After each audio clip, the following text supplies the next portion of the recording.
That's why I'm saying this. You watch. All right, now watch this. God is so good. He knows the end from the beginning. Amen? Matthew chapter 9, verse 19. And Jesus arose and followed him, and so did his disciples. And behold, a woman which was diseased with an issue of blood 12 years came behind him and touched the hem of his garment. For she said within herself, if I may but touch his garment, I shall be whole. But Jesus turned him about, and when he saw her, said, Woman, be of good comfort. Your faith has made you whole. And the woman was made whole from that hour. Now, the word whole is the Greek word, number 4982 in Strong's Concordance. And it's a Greek word sozo, which is a derivative of soteria in the Greek. So it's the same word, just used differently, okay?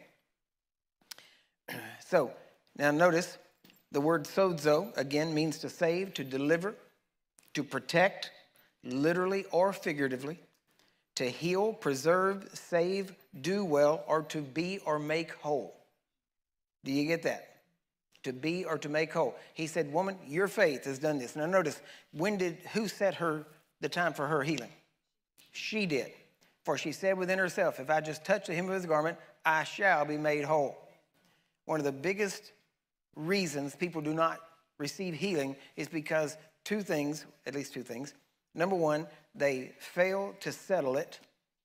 Number two, they fail to settle a date, a time, right? They fail to settle it in their mind and in their heart and say, this is what's going to happen. Why? Because people want to end up saying, well, we don't want to overstep.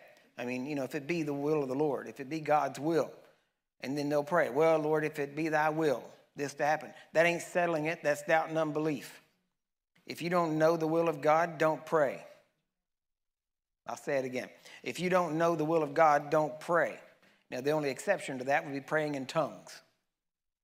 If you don't know the will of God, you can pray in tongues, right? And at that point, your mind is unfruitful, but your spirit will get stronger. And it'll come through your soul, but your soul does not understand it. So what we need to realize is that when we start talking about if it be thy will, all that means is you don't know God's will. Now, there are some things that we might say we don't know God's will in, just as it says in James, I'll go here, I'll go there, and we'll do this. And then we say if the Lord will, we'll do that. Why? Because there are certain aspects of things that we need to find out from God if that particular thing is his will. Should I move? Should I take this job? Things that are not necessarily in the Bible. But everything that is in the Bible, we don't have to put, if it be thy will.